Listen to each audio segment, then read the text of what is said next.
variedad de eventos y actividades de tipo académico que tienen que ver con foros, coloquios, presentaciones, mesas redondas, y entre ellas patrocina este coloquio de escritoras y escritores latinoamericanos. Se trata de crear un foro, de promover la discusión y producir además una serie de instrumentos y productos que sirvan a la comunidad, a la enseñanza y a la educación. Porque se trata de abrir la creación a todas las artes en esa relación con la literatura y a su interrelación también. Reconoce en Elena Ospina esa capacidad de convocatoria, constata el vínculo que establece con sectores académicos, con las universidades del extranjero y con la enseñanza media de este país, y en ese sentido agradece a Elena Ospina el liderazgo y una ausencia que muchos han notado en estos días. Como coordinador y director del Departamento de Literatura de la Escuela de Filología, me toca inaugurar esta segunda actividad y este segundo día. Y en homenaje a la fundadora de este evento, que en espíritu y comunión está con nosotros, los invito a rescatar y ser fieles a la naturaleza y a la vocación de este coloquio. Y que la Latinoamérica sea el centro de nuestras preocupaciones, intereses en este día. Muchas gracias.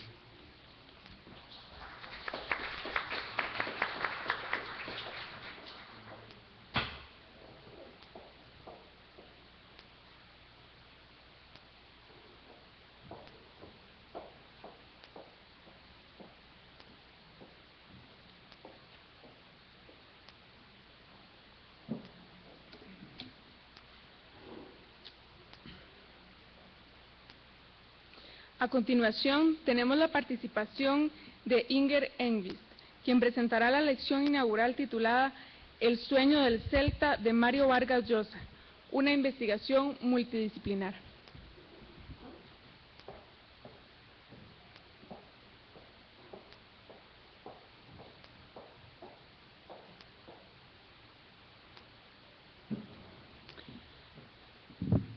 Es un placer estar aquí y quiero empezar, como todos los demás conferenciantes, con agradecer a Elena Ospina, colega y amiga, la invitación de participar en este encuentro.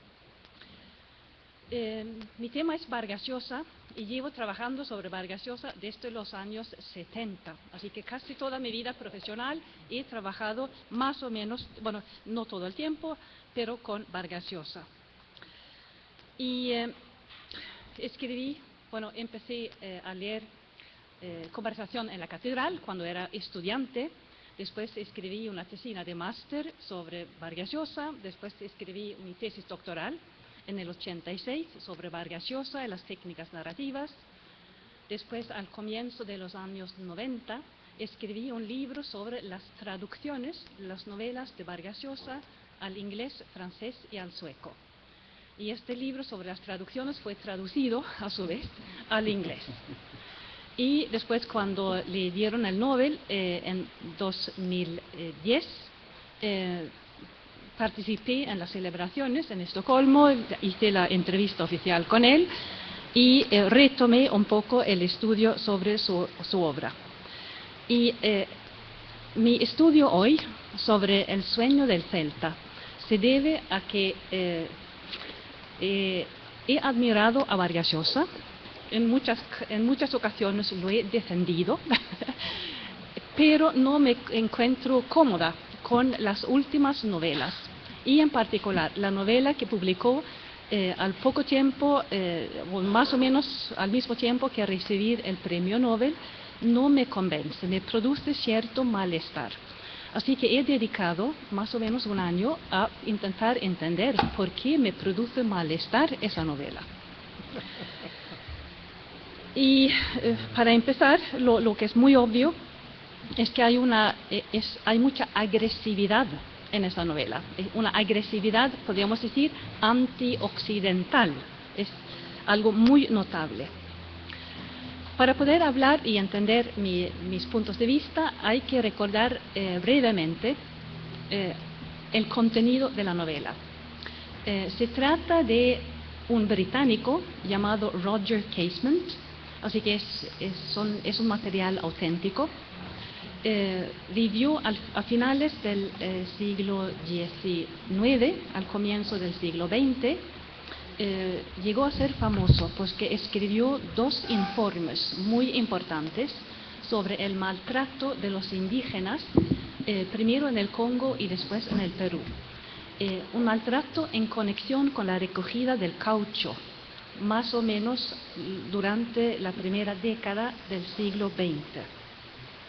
Son informes muy importantes y cuando se publicaron en Londres y se escribieron por cuenta del Ministerio de Exteriores británico,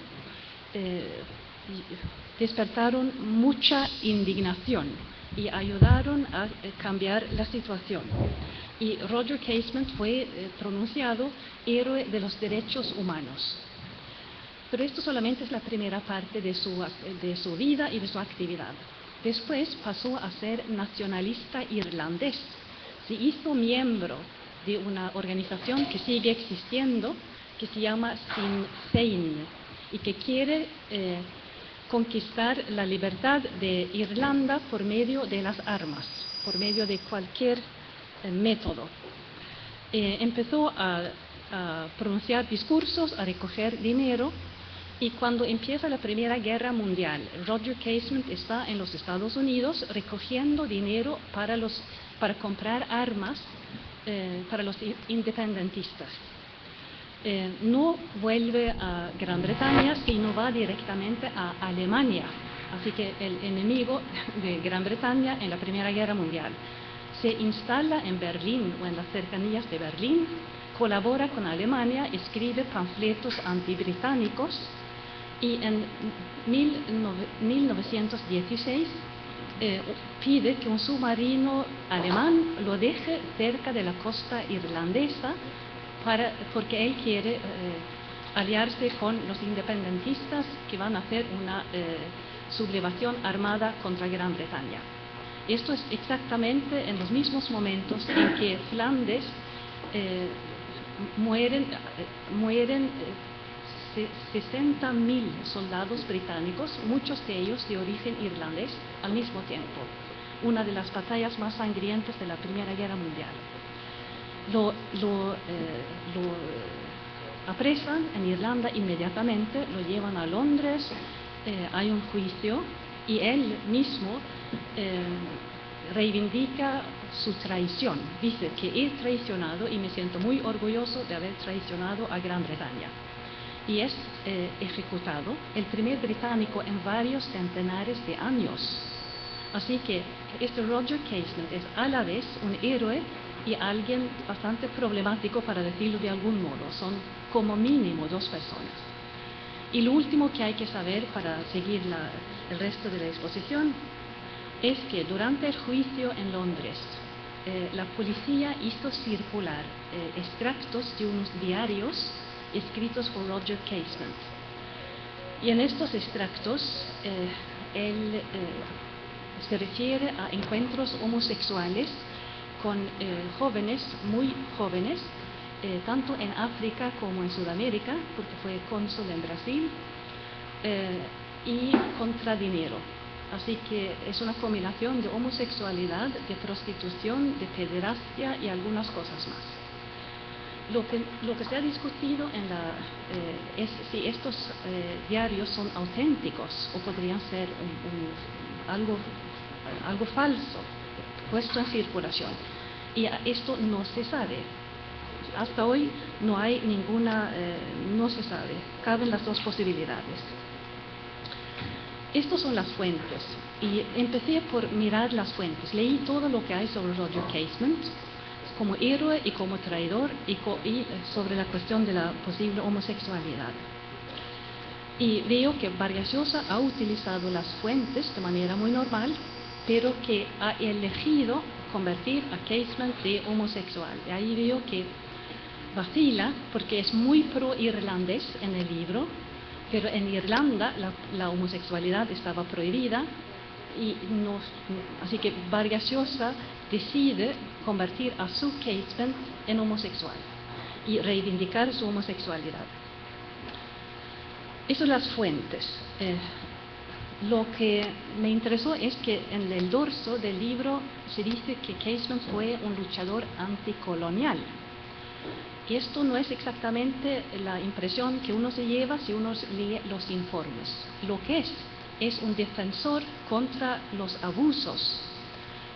Defiende a los indígenas, dice que esto es criminal, esto no es según ninguna ley, esto es imposible, hay que intervenir. Pero no menciona el colonialismo en sí, menciona el maltrato a los indígenas y los defienden. Decidí comparar con Orwell y con Koestler, que son dos otros intelectuales también conectados con Gran Bretaña, tanto escritores como personajes políticos. Y lo que queda muy claro, porque tanto Orwell como Koestler vivieron en el extranjero, bueno, en el tercer mundo, entre comillas, y escribieron novelas sobre sus experiencias. Está muy claro que ellos describen una sociedad colonial, pero Vargas Llosa describe algo que se podría llamar extorsión armada, lo que se somete a los indígenas a una situación absolutamente indigna, y es muy similar a la situación de los prisioneros en un campo de concentración, así que están absolutamente indefensos. Es una situación criminal y no una situación colonial. Después, para ver más el pensamiento político, comparé con Sartre y Camus, porque Vargas Llosa hace 30, 40 años solía escribir sobre estos filósofos franceses y solía decir que empezó como gran admirador de Sartre para pasar a ser admirador de Camus. Y Sartre, como se sabe, es muy agresivo, muy antioccidental, mientras que Camus es más reflexivo. Camus nació y vivió en gran parte de su vida en Argelia y tiene un conocimiento personal de la situación colonial. Volviendo a comparar, o si uno compara lo que dijo Vargas Llosa hace 30, 40 años con la novela El sueño del Celta, es obvio que él ha vuelto a Sartre. Hay un cambio. La novela es mucho más agresiva de lo que son los textos de Camus. Así que para comprobar un poco esa impresión, leí dos obras muy famosas de los años 60-70, que son el libro de Frantz Fanon, la famosa persona de Martinica, y también Eduardo Galeano, con las venas abiertas de América Latina. El tono de Vargas Llosa en El sueño del Celta es exactamente como estas obras clave de esa época anterior. La misma agresividad, el mismo tono, es muy similar. Así que mi pregunta fue, bueno, ¿ha cambiado Vargas Llosa o no ha cambiado? Y para ahondar un poco más, comparé con La guerra del fin del mundo, su gran novela de hace 30 años, y que también se desarrolla hace 100 años, también tiene lugar en Brasil, y hay personajes muy similares a Roger Casement. Así que podría ser interesante comparar. Y lo que digo es que esta relectura de La guerra del fin del mundo no cambia mi impresión de El sueño del Celta, pero sí cambia mi impresión de La guerra del fin del mundo. Veo que en La guerra del fin del mundo está el mismo antioccidentalismo. Es una guerra entre los llamados yagunzos, unos campesinos muy pobres, bastante ignorantes en el campo brasileño, y el Estado brasileño. Y el Estado brasileño defiende valores que la mayoría de los lectores aceptan, como la democracia, la ley, la educación, un poco la modernidad. pero no hay ninguna simpatía por el Estado brasileño en el libro, pero ninguna. Mientras que toda la simpatía está con los jagunzos, que son antimodernos. Así que ¿ha cambiado Vargas Llosa? No, no ha cambiado, pero es que no estaba tan claro lo que estaba diciendo en la Guerra del Fin del Mundo. Más, descubrí leyendo El sueño del Celta que esto se parece mucho a una novela de García Márquez. García Márquez escribió o publicó en 1989 una novela llamada El general en su laberinto, sobre Bolívar. Y mira, las similitudes son muchas. Se trata de un héroe vencido, y lo conocemos durante sus últimas semanas de vida. Bolívar, el personaje de Bolívar está enfermo, ha perdido el poder, intenta volver al poder por medio de la fuerza, pero está débil físicamente, y otros se le han adelantado. Así que de esto nada. Así que un héroe más o menos de la misma edad de Casement, enfermos, la última época de su vida, y toda la compasión del lector se vuelca en ese héroe que es presentado como una víctima. Es muy similar, es muy similar. Esto, ¿quién lo hubiera dicho? Es casi pero ¿dónde está el límite entre dejarse inspirar y tomar una idea central? Muy similar.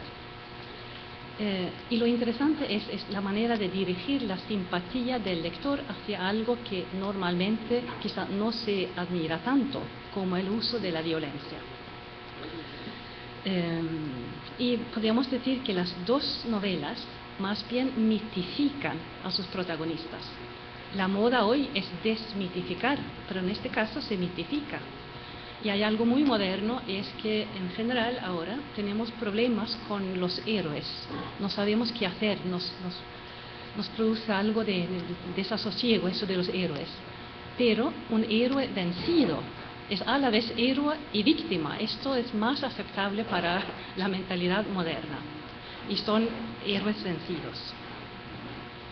Después me pregunté, ¿y eso del tema indígena?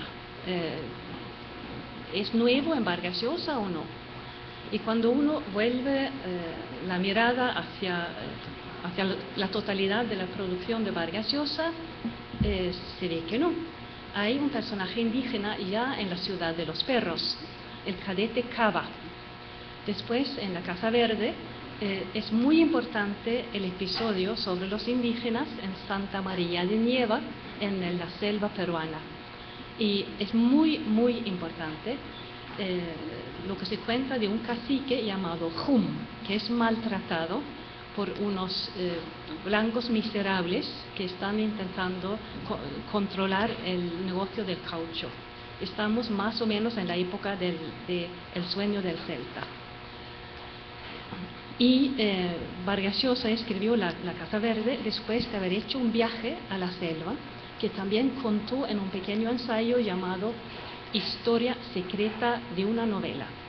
Allí cuenta otra vez la historia del Jum, y cuentas la experiencia de cómo vivían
del mundo exterior, en la que los indígenas viven felices y contentos.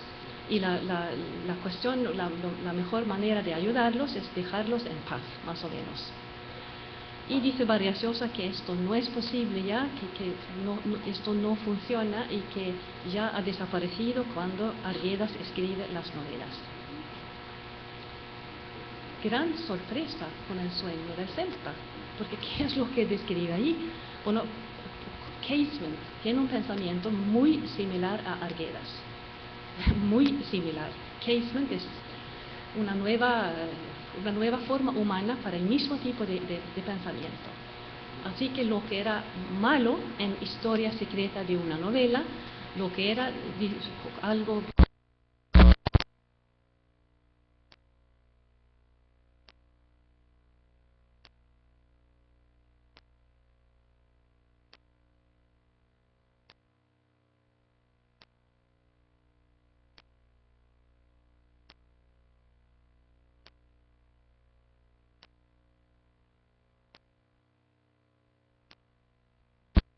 la sexualidad de Vargas Llosa en sus 4 últimas novelas: La fiesta del chivo, El paraíso en la otra esquina, Las travesuras de la niña mala y El sueño del celta.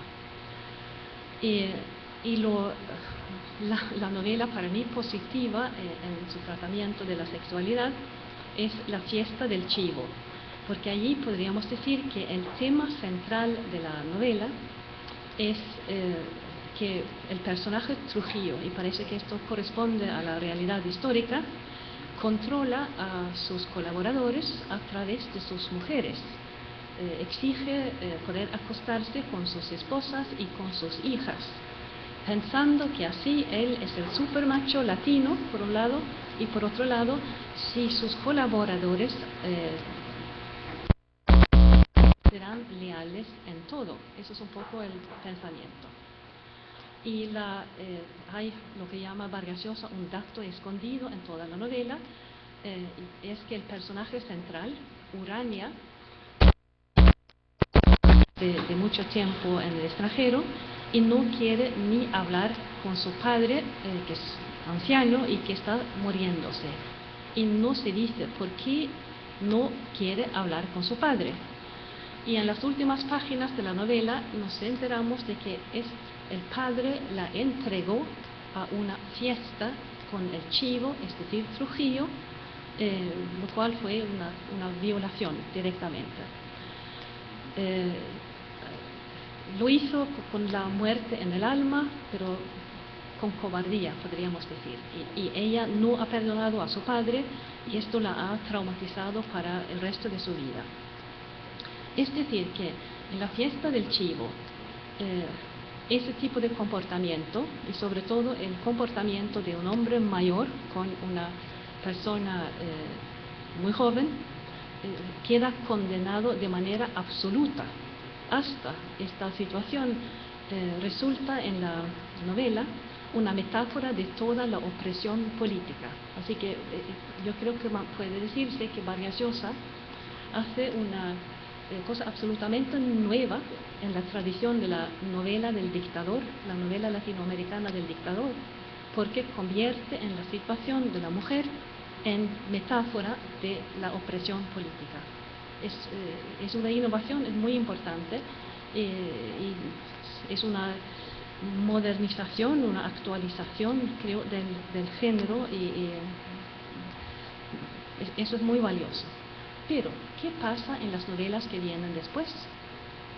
En El paraíso en la otra esquina, una de las 2 protagonistas es el pintor Gauguin, el francés. Y lo conocemos al final de su vida, cuando está en la isla Tahití. Y a propósito de sexualidad, Gauguin en esos momentos tiene sífilis. Y es, en comparación con sus parejas, un hombre mayor. Y llega a la isla y se busca una niña para que cohabite con él. Hay varias niñas de 13 y 14 años y las deja embarazadas Así que tiene sífilis, embaraza a las niñas, las saca de sus casas y el narrador no tiene ningún comentario.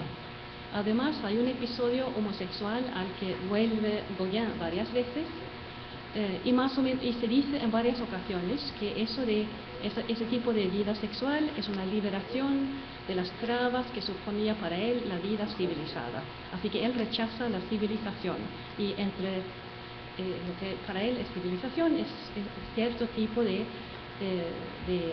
vida sexual. Y deja en Europa y sin dinero a su esposa y a sus 5 hijos. Así que la esposa y los 5 hijos, aburridos, no son interesantes, que se arreglen por su cuenta, y él a Tahití a vivir su vida. ¿Y cuál es la diferencia con Trujillo? Bueno, yo no veo otra diferencia que la de que Gauguin es un artista. Los artistas son diferentes. Eso no ve. Yo diría que Gauguin es peor que Trujillo, porque además contagia de sífilis a sus víctimas. Y el narrador no tiene nada que decir, nada. Muy interesante, para decirlo entre comillas. Y la novela después es Las travesuras de la niña mala. Y la niña mala es una peruana de clase baja que decide vivir de dinero. Así que tiene a un enamorado que se llama Ricardo, pero prefiere a hombres mayores con más dinero y que más una situación social más importante.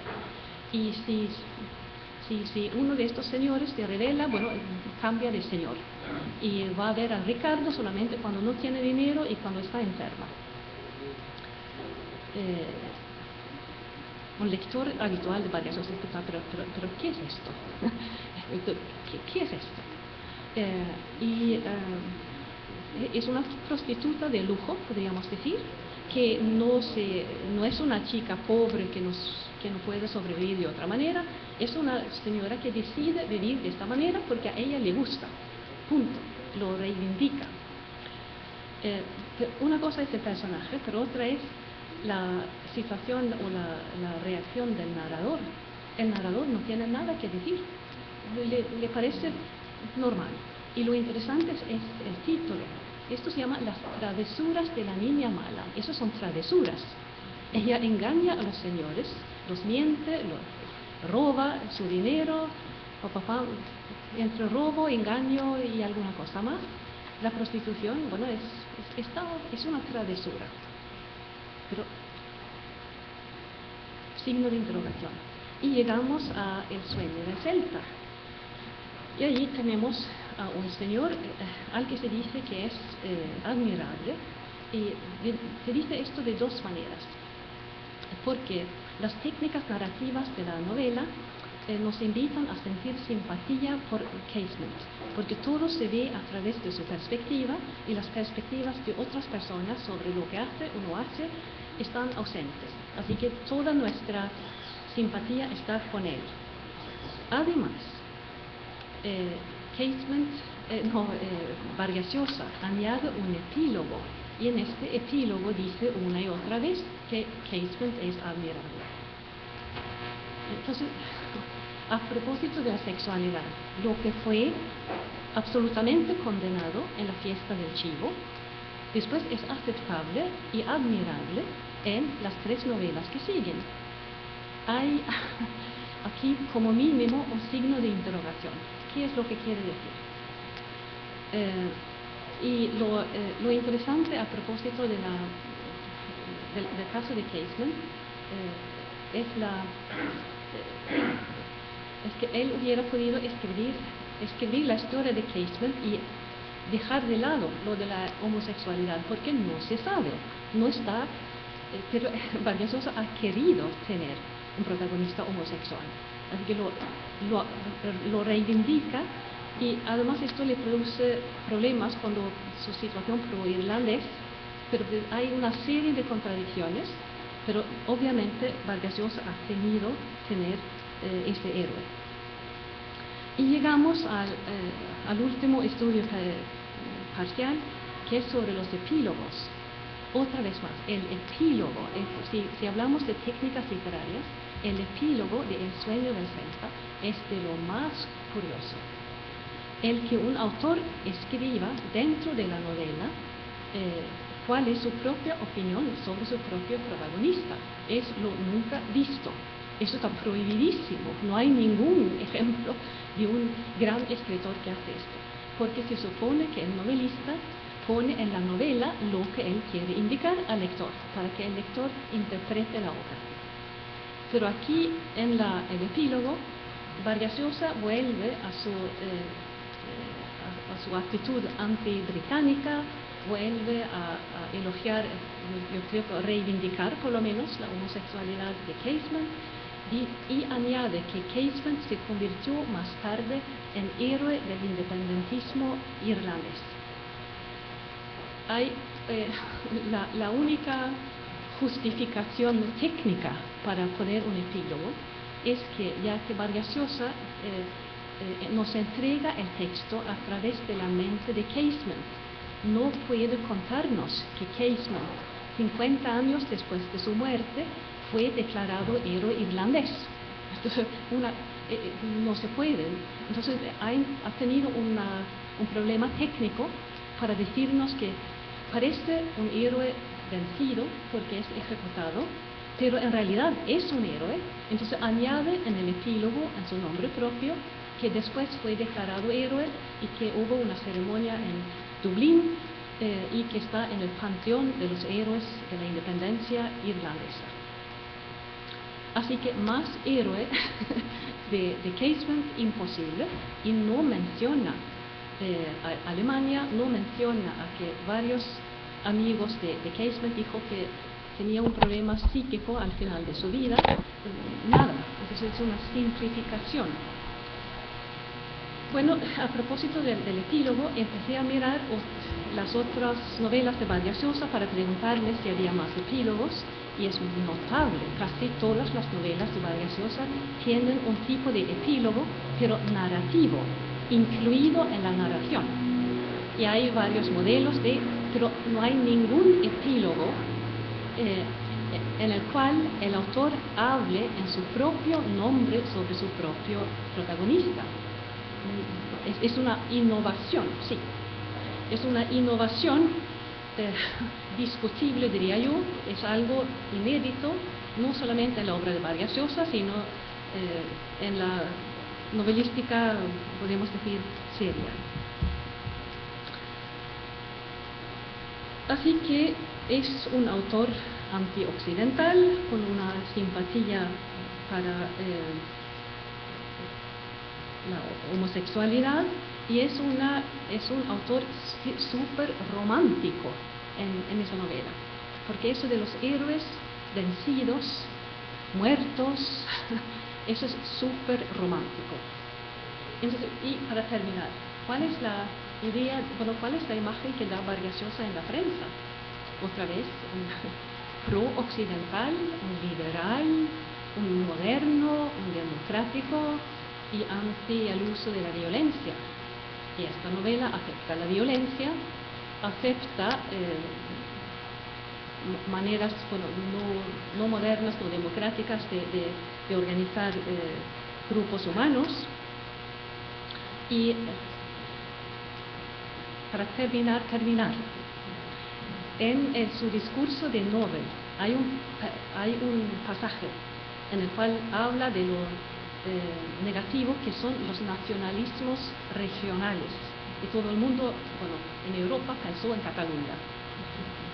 Pero ¿qué es esto que pone a propósito de Casement? Es igual, es regionalismo nacionalista con la ayuda de las armas. Y publicó la novela un mes antes de pronunciar su discurso de Nobel. Mi conclusión es que aquí hay contradicciones y que no hay un Vargas Llosa, sino hay como mínimo dos, pero la diferencia no es entre diferentes novelas, sino hay una diferencia entre el hombre público Vargas Llosa y sus novelas, y como mínimo durante sus últimos 10 años. Y esto para mí me explicó mi malestar. Me gustan más las novelas de los años 60.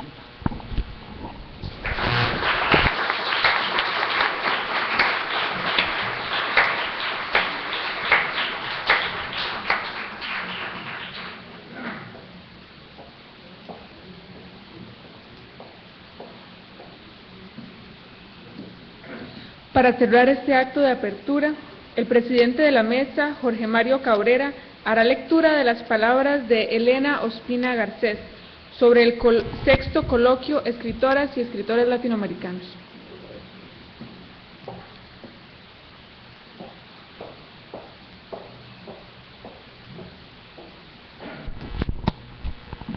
Buenos días. Las palabras que dio doña Elena Ospina tienen por título la unidad de fondo y forma en la obra literaria. Primero nos dice, nos acompaña en el acto de apertura del sexto coloquio el profesor Dr. Jorge Chemcham, coordinador de la Comisión de Investigación de la Escuela de Filología, Lingüística y Literatura de la Facultad de Letras de la Universidad de Costa Rica, donde se encuentra inscrito este coloquio como actividad científica. Quería expresarle mi agradecimiento por el apoyo y sugerencias de siempre para mejorar nuestra actividad y sus publicaciones. Desde el 2008, los coloquios Escritoras y Escritores Latinoamericanos se celebran en el marco del Encuentro Mesoamericano Escritura-Cultura. Estas dos actividades académicas hacen posible visibilizar la investigación literaria mediante publicaciones, divulgación y proyección social de ellas en el sistema educativo nacional a través de las capacitaciones que ofrecemos desde el Instituto de Investigación en Educación INIE, creándose así un vínculo importante entre las facultades de Letras y de Educación de la Universidad de Costa Rica. Como suele acontecer, primero está el diseño de una actividad científica que propicie la investigación. Luego viene la conformación de una comunidad de investigadores y al final surge la necesidad de la proyección de las investigaciones para servir en la formación permanente de docentes.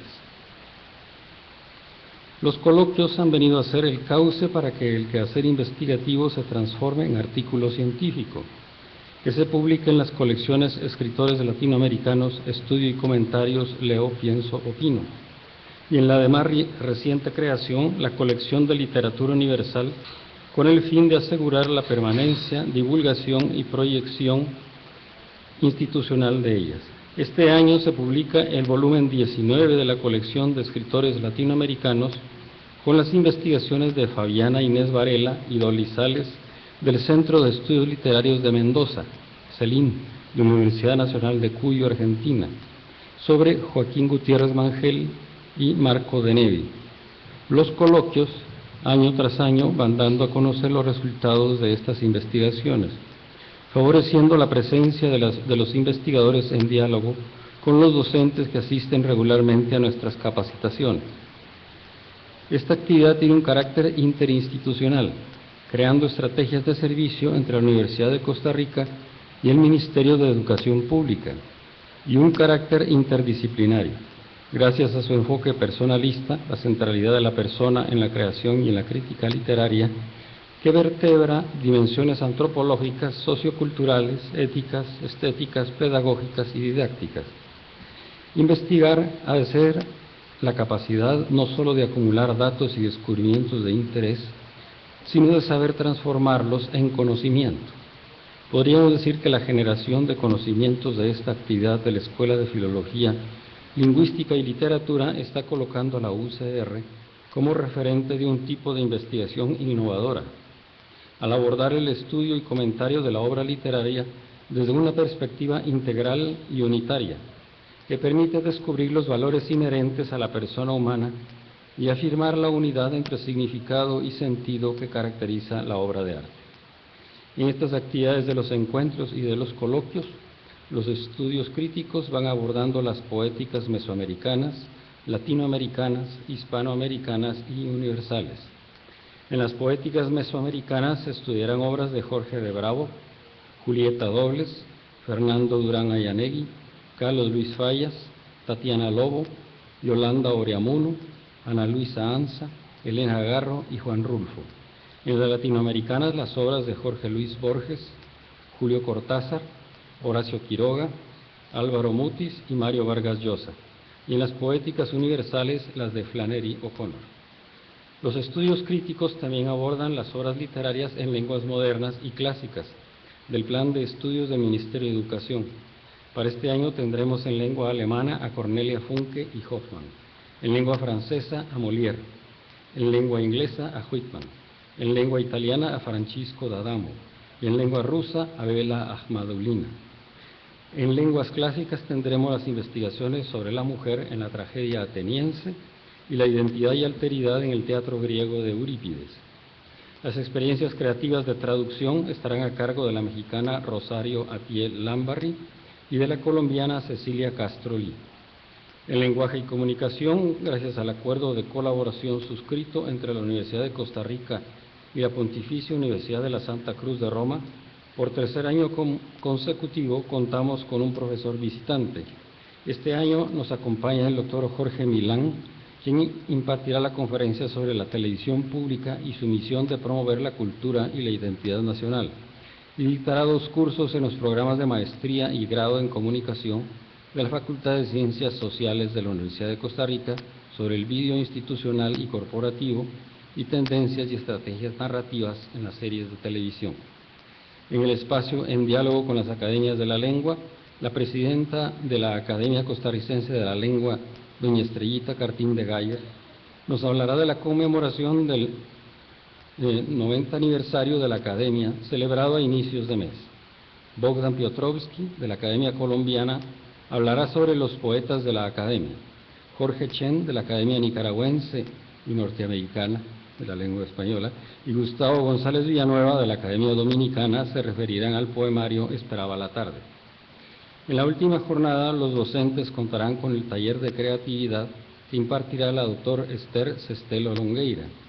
Las experiencias metodológicas del estudio de obras literarias del plan de lecturas del Ministerio las darán a conocer los mismos investigadores. Las experiencias de capacitación a docentes en la enseñanza de la lógica, en el discurso y en la crítica literaria las darán a conocer los mismos facilitadores que imparten los talleres. Se abordarán experiencias pedagógicas sobre la pedagogía crítica latinoamericana, la educación personalizada, diferenciada, género y neurociencia y el nuevo paradigma escolar, educación single sex. La experiencia didáctica de las lecturas para trabajo independiente de primer y segundo ciclo de Nora Ramírez de Chacón la presentará María Cecilia Molina Watson, ex asesora de español del Ministerio de Educación. David Pérez Retana también brindará a los docentes recomendaciones para una adecuada escritura académica. Cerraremos las actividades con las intervenciones de Enrique Banús sobre gestión cultural y de Inger Enquist, La buena y la mala educación, ejemplos internacionales. La doctora Enquist tuvo que salir deprisa porque le va a una entrevista en la radio. Bueno, bienvenidas y bienvenidos al coloquio. Gracias.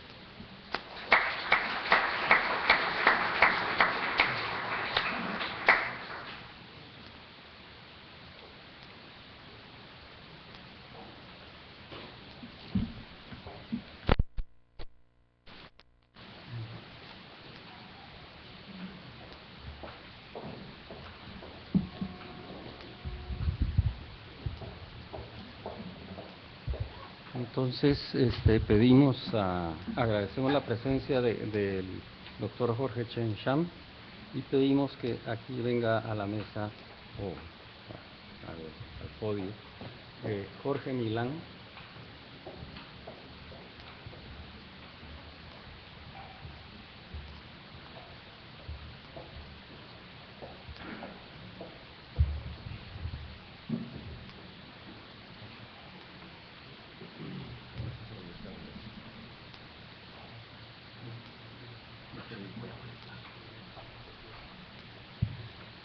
Ahora tendremos la participación de 2 académicos internacionales.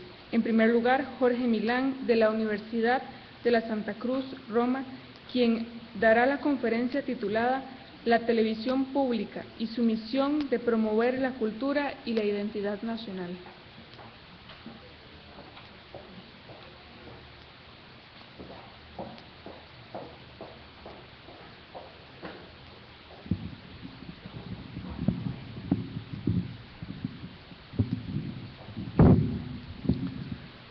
Muchas gracias. En primer lugar, yo también quería agradecer la invitación a todo el trabajo del comité organizador, y en especial también a la doctora Elena Ospina, a la que auguro un pronto restablecimiento. Pido perdón si algunas de mis palabras suenan un poco a italiano, pero llevo 17 años en Roma. Espero hacer un buen uso del lenguaje, porque también siendo español, pues algunas expresiones cambian y les ruego con antelación que me perdonen si no lo hago bien. Además estoy en un congreso de escritores, yo que de formación soy periodista, y sí, ahora soy profesor de televisión, que ya de por sí pues despierta, me parece, en muchas personas una cierta sensación de riesgo. ¿Qué puede haber de cultural en la televisión? Bueno, pues efectivamente me parece que hay que apuntar alto. Aquí ya ayer se habló varias veces de esperanza y optimismo, y voy a intentar pues, efectivamente fijarnos en el mejor modelo. Vamos a empezar fijándonos en el mejor modelo, que es la BBC, en mi opinión, y creo que es una opinión compartida por muchísimos expertos. Y de hecho quería empezar proyectando, y pido si se puede ya empezar, voy a presentarlo brevemente. Voy a intentar proyectar 3 fragmentos de vídeo, 3 vídeos de 3 minutos más o menos cada uno. Espero que me dé tiempo también al último. El primero es de La pequeña Dorrit, una adaptación que la BBC realizó en el 2008, transmitió en el 2008, basada en la novela de Charles Dickens, y que se componía de 14 episodios. Y me gustaría ver una parte, o sea, 3 minutos del final del capítulo 1. Está en lengua original, pero la he encontrado en internet, o sea, tengo el DVD, la he encontrado en internet con subtítulos en español y bueno, creo que refleja algunas de las ideas con las que quería empezar. Aquí también en los folios en los que están los resúmenes, les invito a ir a la página 9, donde he expresado algunas ideas que también sirven un poco como introducción. Ideas que más o menos yo creo que son conocidas, también porque en este país me parece que se cumplen. Con Sinar, Canal 13, la televisión pública está bastante en crisis, está muy desprestigiada en muchos países también, pues en España y en Italia, que son las que más conozco, y siempre surgen múltiples debates si vale la pena pagar una financiación con financiación pública, unas televisiones que en muchos casos, yo creo que no es el caso de la BBC, porque por ejemplo no tiene publicidad, pero en muchos casos compiten a veces groseramente con los canales que ya abundan, comerciales, y que precisamente si no viven de la publicidad pues no pueden subsistir. Por lo tanto les quitan a veces publicidad, o por lo menos se provoca una guerra de audiencias en la que necesariamente puede bajar la calidad, porque por desgracia lo sabemos, se recurren a métodos pues a lo mejor no aprobados por todos, que bajan mucho el nivel cultural y humano de los hombres, y pues para conseguir más audiencia, para conseguir más publicidad. La gente se pregunta, como digo aquí en el resumen, si hay tantos canales ya en tantos países digitales, la digitalización permite tener más canales. Entonces, ¿qué sentido tiene? Ya nos podemos informar eligiendo el canal que más nos guste, el telediario que más nos guste dentro de los privados. ¿Qué sentido tiene pagar en algunos países con muchísimo dinero, porque tienen muchos canales, pues una televisión pública que tiene radio, televisión, la RAI, la BBC, Televisión Española un poco menos, pero tiene unos 20 canales ahora mismo, cada uno, dedicado uno a los niños, otro al cine. Bueno, pues yo, como se verá más o menos, soy bastante defensor de la televisión pública. Lógicamente, conozco los riesgos y son muy altos, pero como existen los riesgos en todo, ya lo diré al final también. En la universidad se puede politizar, se puede manipular, pero aún así creo que merece la pena pues invertir y poner un poco de esperanza en en esta tarea, que me parece que trabaja gente muy honrada, como también trataré de mostrar con una cita al final. Como saben ustedes, a lo mejor Little Dorrit es menos conocida que otras novelas de Charles Dickens, no por ustedes supongo, pero por mí lo era, lo reconozco, hasta que vi esta serie y me encantó. Luego leí el libro, como se suele decir, no, pues me gustó más el libro. A veces pasa lo contrario. A mí la televisión me llevó al libro, entonces me parece que es interesante esta labor. Vamos, ya lo sé que es mucho mejor leer el original. De hecho, el año pasado vino el profesor Fuster, el doctor Fuster, que es de mi universidad, y me habló, para mi sorpresa, después de haber estado ayer, dije, ¿por qué él no habló de su tesis de doctorado, que es la adaptación de las novelas de Graham Greene al cine? Habló de otro tema muy interesante también, que es la representación del más allá en películas contemporáneas, pero este tema que sé que constituye un gran debate cultural. Pero aún así yo creo que también ahí merece la pena el esfuerzo, y precisamente que le haga una televisión pública que adapte novelas de escritores, además del propio país o de otros, pero serán más expertos en hacerlo con escritores del propio país, de modo que a lo mejor conduzcan a los jóvenes o no tan jóvenes a las obras originales. Y para hacerlo, como decía el profesor Fuster en una de sus conclusiones, hay que cambiar la obra original, porque la televisión tiene su lenguaje propio. Y si los profesionales son buenos, se producen obras de calidad, como creo que es esta, que no sé si en tan pocos minutos conseguiremos. He elegido un trozo en el que se ven muchísimos personajes. Por ejemplo, la madre de Mr. Clement en la novela no es tan mala, pero aquí es malísima. Bueno, pues porque en la televisión, ya se sabe, hace falta exagerar un poco los conflictos para que la narración funcione. La gente no cambie de canal también. Pues, por favor.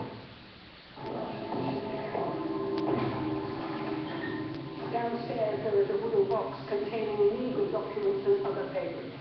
You know the one I mean? Bring them to me. I want to see them destroyed, Cambridge. Destroyed, not hidden. Understood. It is imperative that my son should never see them. Understood. Understood with all that. Good.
Very distinguished gentleman, and was kind enough to leave a little testimonial, which he managed with great delicacy. I'm sure he did. Do you happen to know where Miss Doria has gone? I'd like to look at her before I leave. She should be there. She's away far too much. And after my other business. Oh, my dear, I was just speaking of you, Mr. Clement. May I present my elder daughter, Fanny, and my son, Edward. Yes, that's the signal for visitors to retire. Fanny's come to say goodbye. Don't be alarmed, there's plenty of time. Plenty of time before the gate is locked. How do you do, Mr. Doyle? Sure, I'm sure. I am just in this my father is going to How about my whiskey? Now, come, Fanny, come now. It's really time for the lock. Make haste, Mr. Clement. I shall spend the night there. Or the good bird.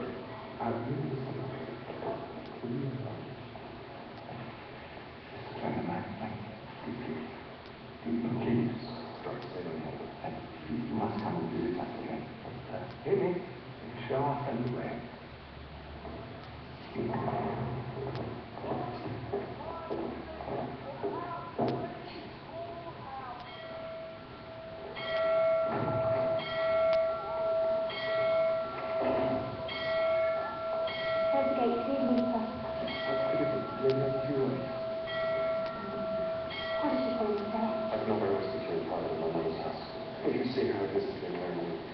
There is one thing I should like to ask you about my mother's reasons for claiming. Please not from America. But I was in the name of the book, you must go. May I speak to you again? Yes, I suppose so. I'll stop you. Yo creo que ya se puede interrumpir, por favor. Como se ve, la acción se desarrolla en una cárcel para deudores, donde el padre Charles Dickens estuvo por un periodo de tiempo, no sé, serán 2 meses o cuánto, encerrado por una deuda bastante pequeña, que lógicamente pues imprimió carácter en su vida. Siempre ha reflejado, como saben todos ustedes mucho mejor que yo, pues Charles Dickens, la miseria, la época victoriana, con todos los problemas de la burocracia. Bueno, leía en una introducción de una reciente edición que también refleja muy bien, y me parece que estaba aquí, pues las metáforas que parece que se reflejan en la novela original, la vida como un laberinto, la vida como una cárcel, o al menos Londres como una cárcel. Bueno, en este caso es una chica que trabaja como sirvienta en la casa de la madre de este Mr. Clennon, y él decide seguirlo y ve que va a la cárcel donde está su padre, que se declara el padre de todos los de la cárcel, y en el fondo lo que está deseando es que todo el mundo le dé propinas como aquí, limosnas. Bien, no es un Mark Twain, no es un David Copperfield, es una mujer, pero en fin, ya se ve que está ahí reflejada su trauma. Bueno, los ejemplos son, como acabo ya de citar también, los ejemplos de adaptaciones de escritores de Charles Dickens y de muchos otros son innumerables, y yo creo que bastantes con bastante calidad. Hace poco ha habido también otra de Grandes Esperanzas, otra adaptación. Si uno hace la experiencia de entrar en la tienda de la BBC, BBC Shop, pues si lo hace con tarjeta de crédito, pues y tiene cierto interés, su cuenta bancaria pues se puede quedar, porque es que entre unos escritores y otros, está Shakespeare, también entre adaptaciones de dramatizaciones solo de audio que ha hecho la radio BBC4, pues hay una, por ejemplo, impresionante que he escuchado bastante, una adaptación del Señor de los Anillos de Tolkien, con una voz distinta, actores distintos por cada personaje, que es una, así, no sé cuántos CDs, me parece que son 20. Bueno, pues como esas se podrían citar tantos, ¿no? Jane Austen, Conan Doyle, llevamos ahora 3 adaptaciones muy buenas de Sherlock Holmes en alta definición, en fin, hay muchas más. Agatha Christie, autores quizá más modernos también. Se puede discutir si son fieles estas adaptaciones, pero me parece que, ya digo, tiene el mérito de llevarnos a la obra original, y algunos de ellos, además, al ser transmitidos en series con mucho tiempo, más tiempo que una película, por ejemplo, pues se acerca más al concepto de lectura e incluso al concepto de publicación. Como se sabe, todas estas novelas pues fueron publicadas por entregas, ¿no? En el kiosco se compraban, o con un periódico, con una revista, a veces semanal, a veces mensual, un poco a veces como las series, que hay que esperar a que se transmita el capítulo sucesivo. Little Dorrit tuvo 19 entregas, ¿no? Y los capítulos de, como ya he dicho, la BBC son 14. No corresponden necesariamente porque es imposible, pero bueno, este concepto de serialidad me parece que es interesante, permite profundizar más en el carácter de los personajes, que es en lo que se suelen concentrar los guionistas, los escritores de televisión. Siempre está la discusión, ¿no? Si Aristóteles, ¿no? Si lo importante es la estructura de la historia o los personajes. Los guionistas de televisión dicen que las dos cosas, que a veces no se pueden separar, pero que en general es mejor dotar a los personajes de un carácter fuerte, porque así la gente se identifica más con ellos, a lo mejor unas personas con unos, otras personas con otros. Y cada capítulo, si las personas mantienen ese carácter, pues en el espectador se produce un cierto gusto. Se podría hablar también de otras adaptaciones, pero no me da tiempo, porque hace poco también vi una de Los remordimientos de Miss Austen, que es muy buena, ¿no? Pues ahí me pareció entender, porque refleja la serie, que ella murió, al principio se comprometió para casarse, pero luego en el último momento, es más, muy poco después de haber consentido, decidió que no. Entonces, bueno, pues se ve en toda la serie como un poco le remuerde, pero quiere mantenerse soltera pues para escribir, no sé, para escribir mejor. Lo cierto es que escribe de amor, curiosamente, ¿no? Como todos sabemos. Me recordaba también a Susana Tamaro, una escritora italiana conocida, Donde el corazón te lleve. Pues ella también es famosa porque vive en su mundo, en su granja, con sus gallinas. Curioso, ayer hablábamos también de Flannery O'Connor, los pavos reales. Pues Dickens en el fondo me recordaba también a eso, que una vez hicimos efectivamente en mi universidad un congreso sobre Flannery O'Connor, y me acuerdo que, pues, o alguien dijo, o yo leí en Mystery and Manners, pues eso que decía Flannery, que a veces representaba el mal tan fuerte porque hoy día la gente necesita que le griten. Se representa un poquito de mal solo, la gente no escucha. Hay que representar caracteres muy, o sea, la miseria, como creo que hace un poco también Dickens, y en ese sentido a veces la gente, al menos ella piensa así, puede intentar descubrir la presencia de la gracia, que es lo que quería hacer Flannery O'Connor, sin hablar directamente de la gracia sobrenatural, la ayuda que Dios da a los creyentes. Bueno, esta novela Little Dorrit, ya digo que es solo un ejemplo, pero se puede intuir cómo hay gran nivel de calidad. La cultura es muy costosa, efectivamente. Si se decide apostar por la cultura en cualquier televisión, pues que ya sabemos cuáles son los géneros, no solo estos, también hay programas educativos que, para que sean buenos, porque hay programas educativos muy malos, para que sean buenos hay que invertir en investigación, en talento. La cultura es muy costosa, pero vale la pena, ¿no? Hay otros programas, por ejemplo, documentales, como el último que pondré, espero que me dé tiempo, y eso también, pues hacerlos bien, como lo hace la BBC o algunas otras televisiones. Todos habremos visto, supongo, pues no sé, La Tierra, ¿no? Todas las series que ha hecho sobre la Tierra. pues son meses de investigación, meses de grabación, meses de montaje. No sé si saben ustedes que para hacer un minuto y medio de una noticia televisiva, solo noticia, no hablo de documental de calidad, una noticia normal de 1 minuto y medio, 2 minutos, hace falta 2 horas de investigación, 2 horas de grabación y 2 horas de montaje. Y así es lo que hacen los periodistas, muchos periodistas todos los días. Pero este es el periodismo rápido. Si se decide hacer un documental de 30 minutos o de 60, que es lo normal, hacen falta 60 horas de varias personas de investigación, 60 horas de filmación y 60 horas de montaje. Bueno, pues la cultura es cara, pero yo creo que vale la pena el esfuerzo, también el esfuerzo económico que hacen los ciudadanos. Hay distintos modelos, como saben, en Italia. Yo estoy ya vivo en Italia y cuando me hice mi documentación, enseguida me llegó una carta de la RAI invitándome a pagar los 110 euros que cuesta al año la televisión pública. Por supuesto, en mi casa se pagan, pero hay mucha gente que no paga, es una tasa especial. En otros países, yo sé que aquí se ha seguido el modelo español, pues se toma directamente los presupuestos generales del Estado, y eso quizás es menos doloroso, pero también genera mucha polémica, porque al fin y al cabo quien no quiere pagarlo no lo paga. Como en Italia hay mucha gente que no paga, casi la mitad, no tanto. Pero por lo menos quien lo paga lo hace voluntariamente, sabiendo que contribuye a la cultura. Luego protestará si no hay suficiente cultura, suficientes documentales, suficientes series literarias o debates literarios. Bueno, cuesta tiempo, pero creo que vale la pena. Todos sabemos que la media de televisión mundial sigue siendo de 3 horas al día.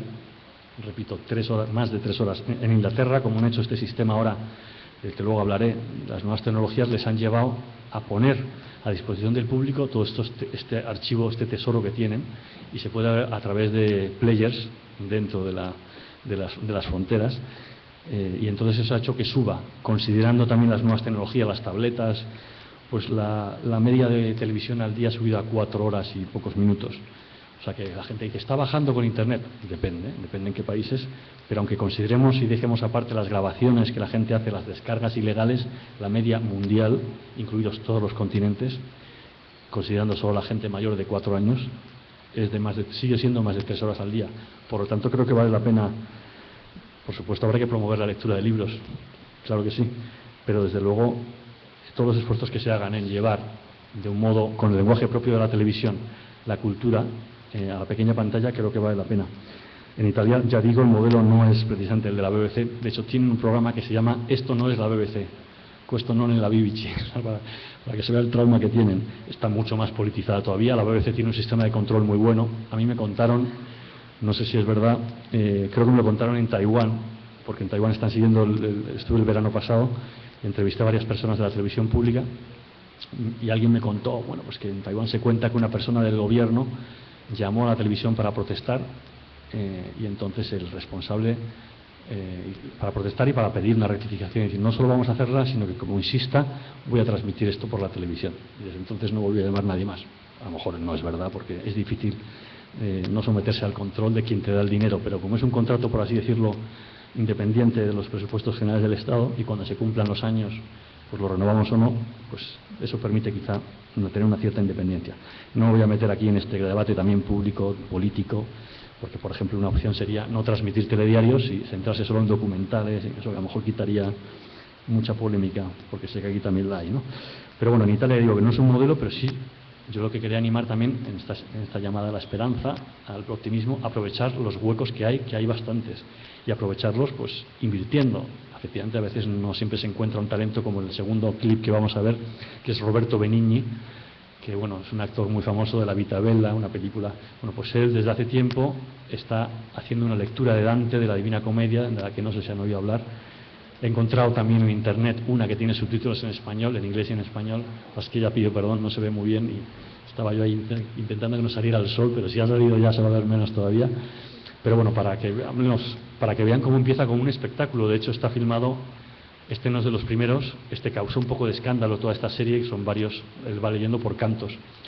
Causó un poco de escándalo porque no se llegó a los 2 millones de espectadores. En cambio, en la primera que hizo El Paraíso, tuvo 14 millones de espectadores, es decir, casi el 50% de los espectadores. Es verdad que fue hace unos años, no sé, 6 o por... Entre todos los espectadores de la televisión saben lo que es la expresión cuota de pantalla, ¿no? No cuenta el resto de los ciudadanos, pero todos los que estaban en ese momento viendo televisión, casi la mitad cuando hay 50 canales, estaba viendo a Roberto Benigni. Es verdad que es un fenómeno curioso al que había que pagar mucho, pero insisto, creo que vale la pena invertir en cultura porque él lo hace de modo también divertido, que es otro problema. A veces la cultura es aburrida y él hace una lectura, es verdad que a veces mezcla bromas con los políticos, pero bueno, lo que vamos a ver es, pues, en mitad de un canto, dice, el canto anterior vimos esto, aquí no, ni siquiera empieza con política. Y ya se verá que, además, pienso que no es uno de los mejores, pero bueno, es el que he encontrado con subtítulo. Así que por el tono verán que...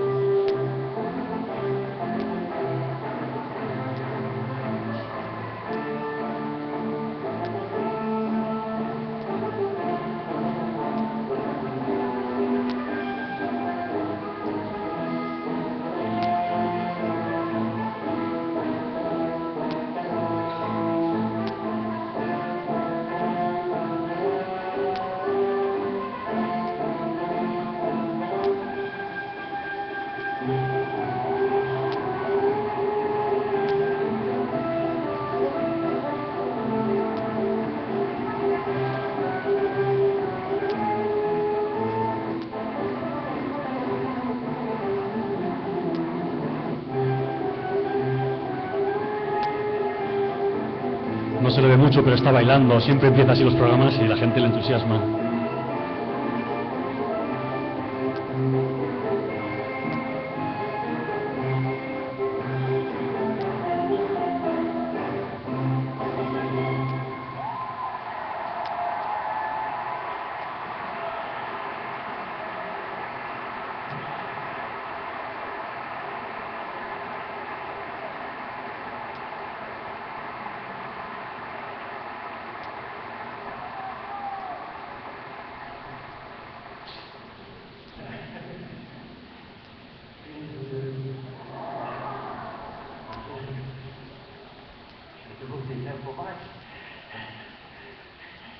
Grazie amici proprio della mia stessa zolla, della mia terra, della mia radice, dico l'Italia intera.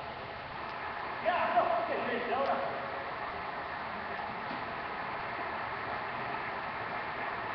Ora noi abbiamo cominciato con questa grandissimo poema che comincia con il testo del primo nostro, abbiamo fatto 4 canti. E ora col quinto canto sembra nell'inferno vero e proprio. Il primo canto è quello dei lussuriosi, che è larghissimo. Larghissimo è il primo peccato che Dante ci fa vedere e stacca da sé, perché anche lui ha paura, era uno che insomma i peccati si sente che è vicino, li conosce profondamente.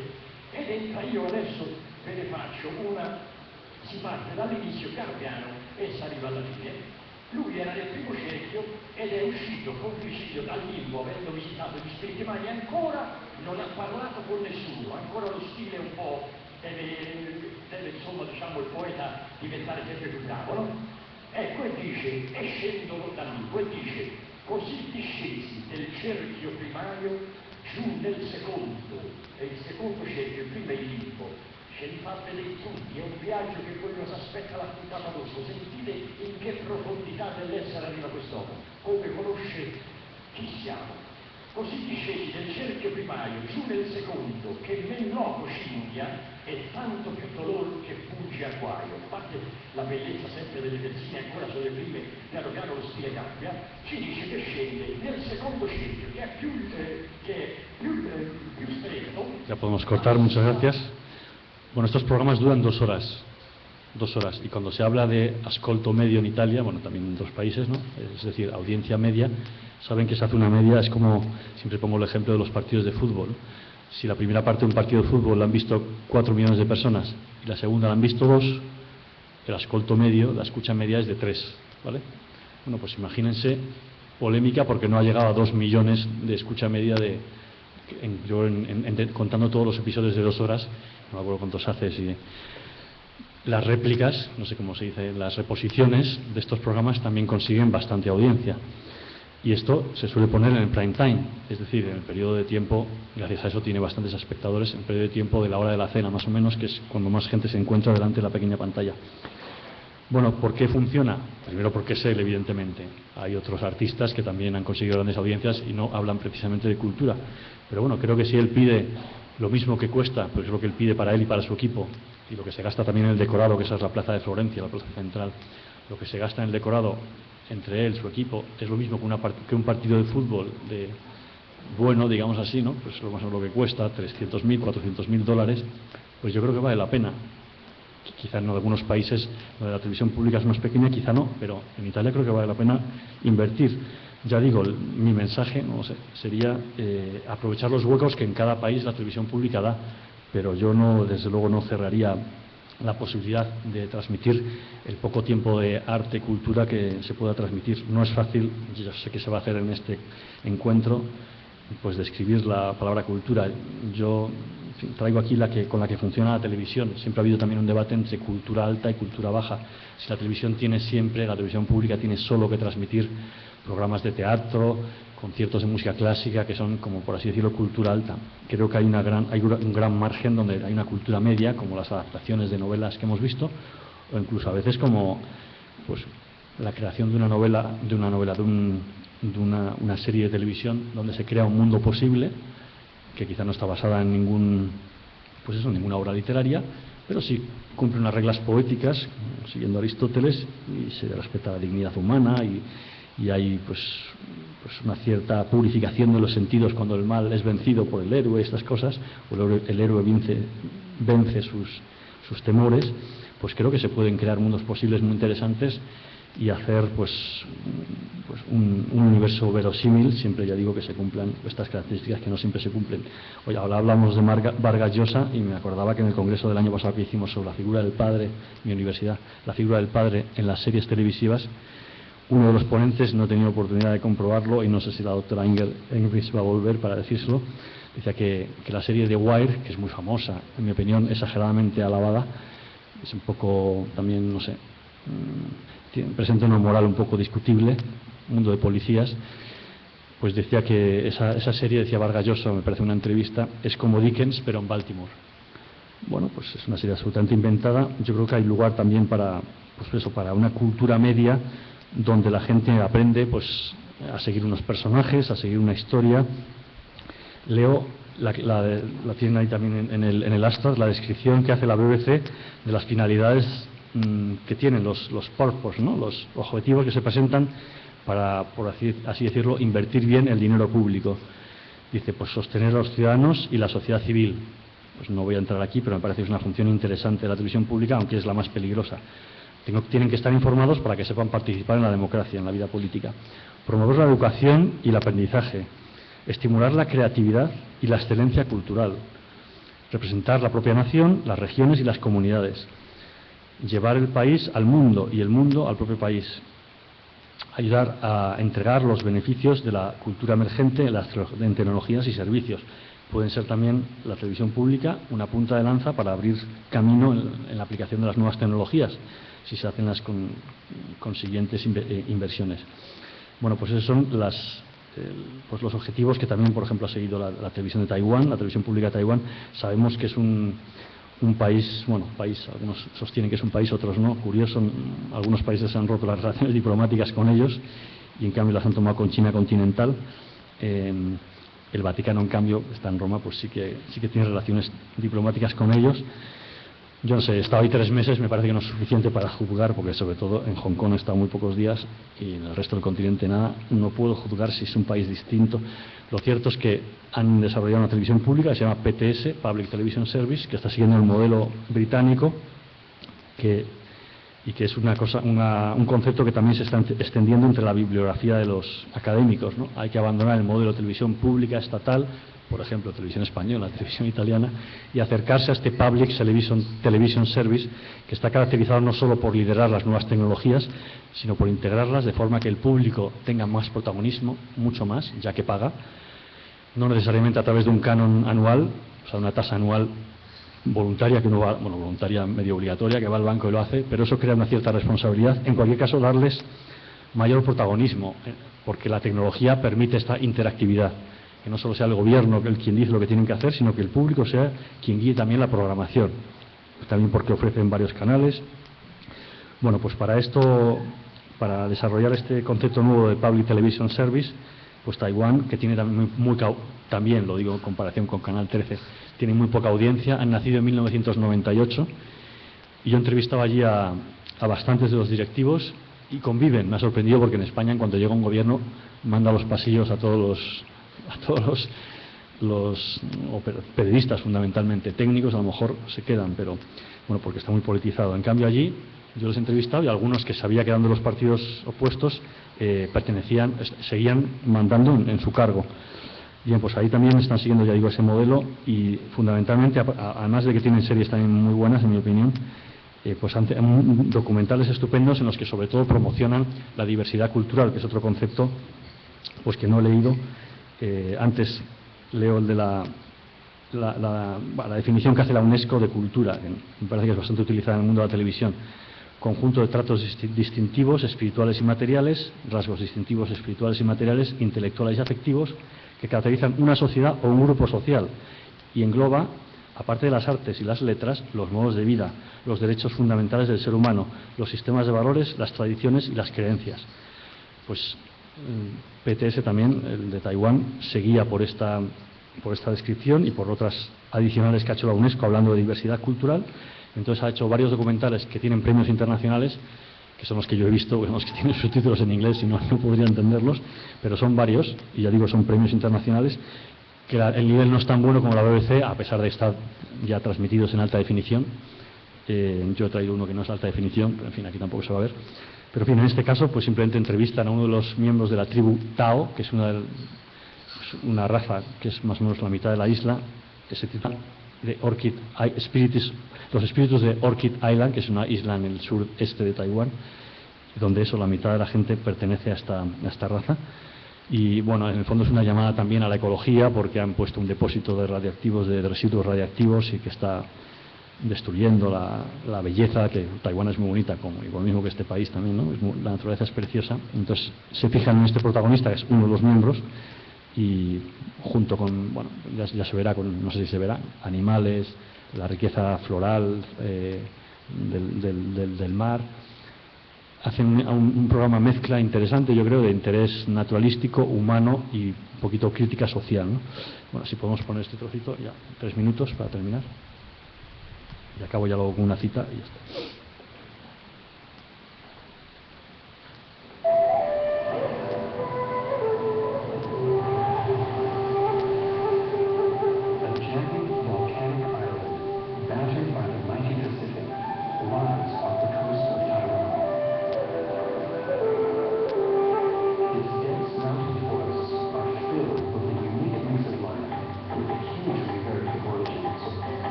Bien, ahora entrevistarán a uno de ellos, el líder de uno de estos grupos, de pescador. Tienen más tribus, tienen me parece 6 o 7, y sobre ellas han hecho varios documentales porque les gusta efectivamente defender la multiculturalidad. Acabo con una cita de uno que ha sido director general de la RAI en los años 60-70, que fue famoso por haber impulsado la creación, una RAI cultural, transmitía muchas series basadas en literatura italiana e internacional. Ahora está trabajando una productora internacional, con proyección internacional. Vende mucho la RAI, pero coproduce. Ha hecho, por ejemplo, una adaptación estupenda de Guerra y Paz. Ahora está haciendo Ana Karenina. Bueno, pues en la introducción que le piden para el libro El Gran Viaje, una traducción italiana, El Gran Viaje de la BBC, Historia del Servicio Público Británico desde los años 20 hasta la era digital, de Matthew Hibbert, pues dice en la introducción: por experiencia puedo decir que hoy día es posible formar buenos guionistas, presentadores, productores, capaces de pensar y realizar programas televisivos de calidad. Hace falta que en las universidades se dedique inteligencia, humanidad y cultura, sobre todo en la formación de futuros operadores de la comunicación. Y concluía, son palabras que al menos a mí me renuevan la esperanza, sin olvidar que queda mucho camino por recorrer en tantos países, concluía: en todos los sectores, desde la creación, ideación, estoy traduciendo, a la realización de programas televisivos, conviene revalorizar jóvenes profesionales capaces de pensar, producir, transmitir modelos de comportamiento respetuosos con las mujeres y los hombres que se ponen delante de la pequeña pantalla todos los días, durante algunas horas, no solo para comprar productos de consumo y servicios, sino sobre todo para vivir una dignidad humana. Muchas gracias.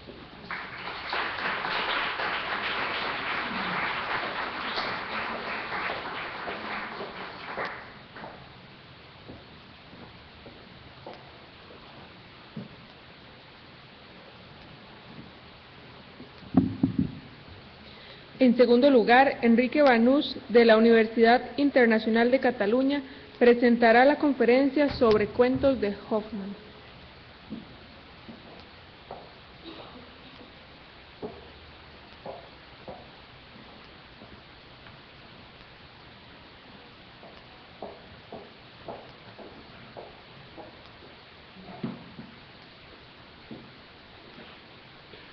Buenos días.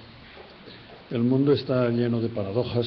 Hace unos momentos hemos cerrado el acto de apertura, cosa paradójica, cerrar la apertura. Y el mundo está lleno de misterios, ¿no? Tantos interrogantes que ha planteado Inger Enquist, por ejemplo. Un misterio es qué tiene que ver Hoffmann con el título de esta jornada: escritoras y escritores latinoamericanos. Si alguien encuentra respuesta a este misterio, que me lo diga. Yo no la he encontrado. ¿Por qué el señor Hoffmann, Ernst Theodor Amadeus Hoffmann, nació, vivió, murió en Alemania? Nació en 1776, murió en 1822. En realidad no se llamaba Ernst Theodor Amadeus, como lo conocemos, sino Ernst Theodor Wilhelm Hoffmann. Y cambió su tercer nombre por Amadeus, por su admiración por Wolfgang Amadeus Mozart. Es una de esas biografías azarosas propias del romanticismo. Tuvo el gran deseo de ser director de orquesta y lo consiguió por una vez en su vida, porque aquella obra musical fue un gran fracaso. La orquesta, según dicen las crónicas, desafinó arduamente y los cantantes tampoco acertaron mucho con las notas. Fue un funcionario, juez, con problemas porque publicó en una obra semiliteraria parte de un proceso judicial. Tuvo una vida familiar y sentimental inestable y compleja, y eso sí, un cierto reconocimiento como escritor. Todo esto no nos interesa especialmente porque aquí se trata de hablar de literatura y no de la biografía de un autor. Literatura inserta claramente en el romanticismo alemán, no en ese primer romanticismo sistemático y teórico ya de finales del siglo XVIII, de los hermanos Schlegel, de las revistas literarias, etcétera, etcétera, sino en el romanticismo del relato. Su obra literaria son efectivamente relatos breves, cuentos, podríamos decir, publicados muchas veces primero en revistas y almanaques, algo también muy propio de la época, donde florece todo este aspecto de la vida literaria, de los almanaques, las revistas, las publicaciones que emergen y desaparecen también pronto, en un momento en que el escritor o el artista buscaba emanciparse, vivir del arte, de la escritura. Todavía Larra, años más tarde, dirá que en España escribir es llorar, Pues bien, también en esa Alemania romántica el escritor no es que llorara, pero trabajaba en otros asuntos para poder sobrevivir. Luego muchos de los relatos se reúnen en colecciones y estamos hablando de unos, no los he contado, pero quizá un acervo de unos 50, 60 relatos que tienen algunos aspectos que a mi modo de ver resultan especialmente interesantes y son los que voy a subrayar aquí. No me voy a dedicar a contar cada uno de los relatos o a reunirlos por grupos o por no sé qué clasificaciones, sino simplemente a destacar 3 o 4 aspectos que me parecen especialmente interesantes, también teniendo en cuenta que creo que este es el motivo por el que Hoffmann figura en el programa, que aparece en la lista de lecturas recomendadas por el Ministerio para ser utilizadas en la enseñanza. Y quizá estas sean algunas pistas para la interpretación, para la utilización de esas lecturas en un contexto pedagógico escolar, ¿no? En primer lugar, es llamativa la ambientación de cada uno de los cuentos. La bibliografía especializada recoge la lectura o el estudio por parte de Hoffmann de textos, de libros, para documentarse en cada uno de los casos, ¿no?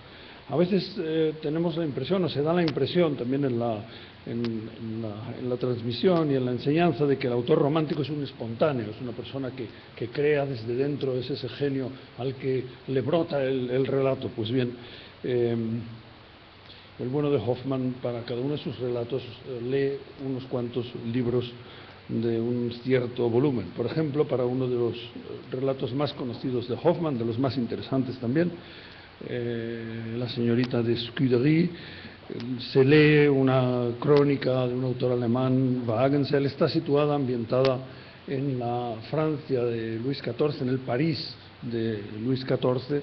Se lee los tomos de Voltaire sobre el siglo de Luis XIV y se lee una descripción, una traducción al alemán de un libro inglés, París, cómo fue y cómo es, y 2 volúmenes de cartas desde Francia de un tal Lorenz von Meyer, de quien no conozco otras actividades. Esos 2 volúmenes, desde luego, los escribí. Es decir, no hay pues esa improvisación que nos parece tan propia de lo romántico, ¿no? Sino que hay un gran estudio para ambientar realmente la historia en el contexto histórico en que se produjo, ¿no? Y lo mismo también la bibliografía va recogiendo las fuentes que utilizó para muchos otros de estos relatos. Estamos hablando de relatos de 30, 40 páginas, no estamos hablando de novela río de 1200 páginas, ¿no? Estamos hablando de un esfuerzo de documentación para un relato relativamente breve y en el cual la ambientación juega un papel esencial. El París que se nos describe es un París muy determinado, es un París de esa época, en un momento determinado de la historia del París de Luis XIV, en un momento real que existió y en que efectivamente se planteó el problema que va a surgir en esa novela y donde Hoffmann sitúa sus personajes ficticios. ¿Cuál sería el gran tema de todas estas historias? Bueno, es muy difícil destacar un solo tema, pero yo diría que lo que aparece básicamente, al menos en muchos de estos relatos, es el misterio del ser humano. El misterio del ser humano. En estas novelas muchas veces el punto de partida o en un momento dado del desarrollo aparece una situación extraña, misteriosa, oscura, y la pregunta siempre es ¿por qué? ¿Cómo se genera esta situación? ¿Por qué sucede lo que sucede? Por ejemplo, en el relato que he mencionado, se trata de una serie de asesinatos misteriosos, casi siempre nocturnos, en París. Asesinatos que efectivamente acaecieron en esa época y las crónicas dan testimonio de ellos y del esfuerzo, digamos, de Luis XIV y su gobierno para terminar con este alarmante episodio en la vida parisina, ¿no? Esas situaciones extrañas, misteriosas, están provocadas por personajes extraños. A veces se presenta primero esa situación sin que se conozcan las causas y se ve luego que es por un personaje del relato, a veces un personaje que actúa de una manera inesperada, de manera no conforme con sus apariencias. Este es un gran tema de Hoffmann, el tema de las apariencias y la verdadera identidad. No siempre coinciden, no siempre se corresponden. Es decir, en ese personaje que tiene una apariencia en principio normal, hay un algo misterioso, oculto, que le hace actuar de una forma que no se espera de él. Algo misterioso, oculto, que normalmente tiene que ver con su historia, con su biografía, con su pasado, o con algún deseo. El papel de la historia, el personaje con su historia, esa historia que no es lineal, que no es coherente, sino que tiene quiebros y recovecos, ese es un aspecto que, claro, estamos en la época en que en general la literatura se interesa por la evolución del personaje. Estamos en la época de lo que los alemanes llaman el Bildungsroman, es decir, con el gran modelo también para los románticos del Wilhelm Meister de Goethe, ¿no? Esa novela de formación, esa novela de aprendizaje del personaje, de cómo el personaje pasa de una adolescencia a una edad madura en una evolución de un carácter bastante lineal, en una evolución donde el aprendizaje de ciertas actitudes pues lleva a la conformación de una personalidad. Aquí aparece, digamos, un poco la otra cara de la moneda, de cómo ese proceso no es lineal y de cómo emergen fuerzas que están ocultas en ese personaje y que llevan a, de repente, una actuación inesperada, ¿no? Es decir, en otras ocasiones se nos presenta efectivamente personajes que hacen cosas extrañas sin que sepamos el porqué. En el relato saldrá a relucir lo que hay detrás de ese comportamiento, qué historia no conocida de ese personaje es la razón, oculta muchas veces también, casi siempre también para los otros personajes, es la razón de ese comportamiento. Voy a poner 3 ejemplos. Tratándose de literatura alemana, pues siempre hay que poner 1, 2, 3 ejemplos, ¿no? Porque ya se sabe que los alemanes dicen que no son sistemáticos por las siguientes 3 razones, ¿no? Pues aquí 3 ejemplos, ¿no? Uno de ellos ya lo he citado, la señorita de Scudery, noble en la corte de Luis XIV, una persona mayor y muy apreciada por su virtud y su honestidad, personaje ciertamente histórico, y que se ve afectada por esa serie de asesinatos y robos nocturnos, básicamente de joyas. Al hablar de libros, a mí al menos me pasa siempre que hay que contar lo suficiente como para que se entienda la conferencia, pero no hay que contar tanto que ya nadie lea el libro, sobre todo desvelando el final, ¿no? Por eso estas vueltas y revueltas que doy yo a la hora de hablar de los libros, ¿no? Porque siempre me pregunto hasta dónde puedo llegar sin que eso ya anule la lectura del libro, ¿no? Porque ya no es que se haya visto la película, sino me lo contó alguien, ¿no? Entonces, por lo tanto, si algo queda un poco en la oscuridad, es no solo por hacer justicia a Hoffmann, donde los elementos así un poco oscuros juegan un gran papel, sino también por esta cuestión pedagógica desde llegar hasta donde sea necesario para que más o menos se entienda lo que se quiere decir, pero sin desvelar para nada elementos esenciales de la trama, ¿no? Porque si no, o si no podría decir, bueno, tienen que leer a partir de la página 17, yo he contado hasta la página 17 y a partir de ahí sigan ustedes, ¿no? Por lo tanto, pues cuento así a grandes trazos y sin desvelar nada del misterio, ¿no? La ciudad enloquece, el rey crea un tribunal especial, etcétera, etcétera. El autor será uno de los personajes de la novela del que no se espera y por unos motivos realmente sorprendentes, fuerzas misteriosas que escapan a la razón. Un segundo ejemplo, el maestro Martín el Tonelero. tonelero en la ciudad de Nuremberg, Norimberga se decía antes en español, que tiene una bellísima hija que, según su decisión, se casará solo con quien sea un maestro en su propio oficio, un gran tonelero. Tiene que demostrarlo además haciendo un inmenso tonel. 3 aprendices muy volcados en su oficio aparecen en el taller, cada uno por su cuenta, por sus propios caminos, que en parte se entrecruzan, y cada uno de ellos tiene sus motivos, que no son solo el de aprender el oficio y que no conoceremos hasta avanzado el relato, ¿no?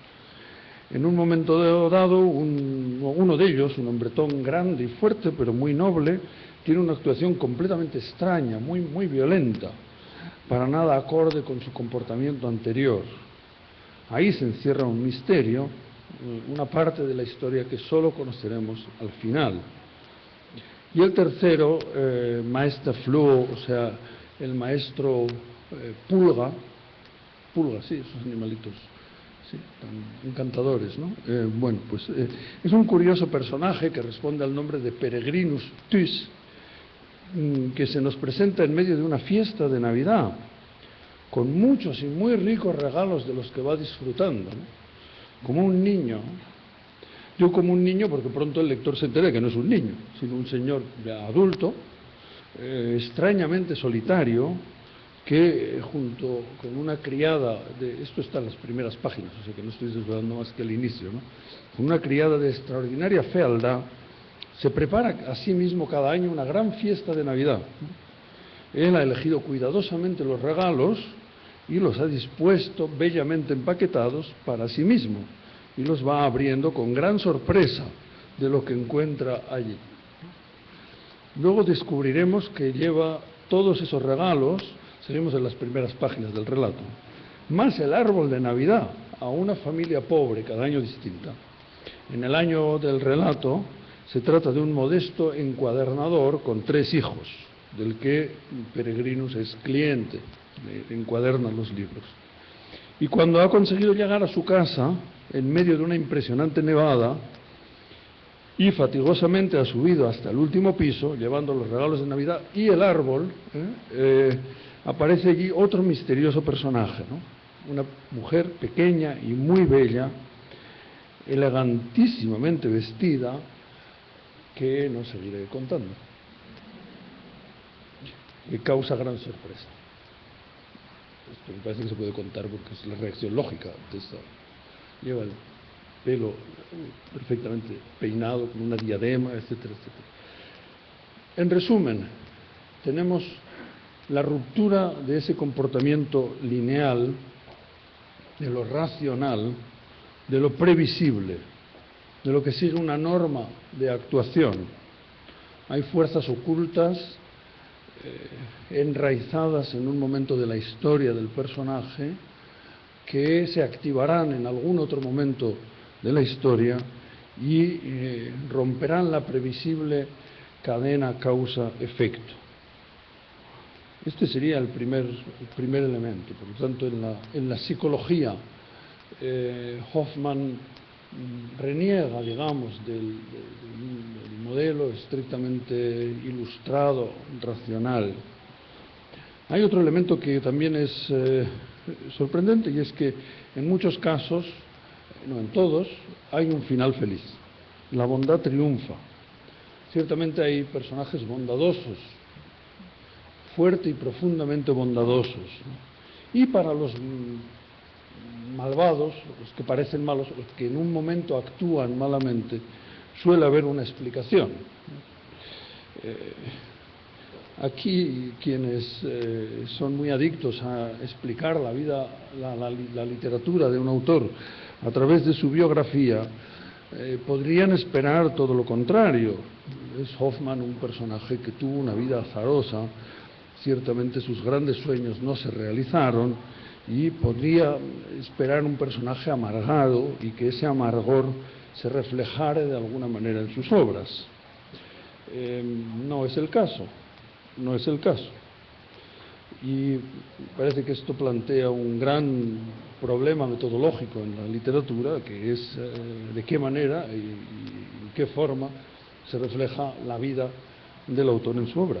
Evidentemente la vida se refleja de alguna manera, es siempre un autor el que escribe, pero quizá no de esa manera simplista de traslación uno a uno de la biografía a la obra literaria. Se refleja toda la vida del autor, es decir, la vida vivida, la vida pensada, la vida imaginada, la vida elaborada, la vida deseada, la vida soñada, la vida contada por otros, la vida del autor, como la vida de cualquier persona, es una vida extraordinariamente rica y se refleja, por lo tanto, no solo el currículum vitae, en esta época de curriculitis, donde hay que ir coleccionando papeletas para añadir al currículum, y el otro día vi un anuncio en una tienda: se busca vendedora, aportar currículum. En esta época de curriculitis quizá es bueno recordar que la vida no es el currículum, ¿no? Y el currículum no es el reflejo de la vida, al menos de toda la vida.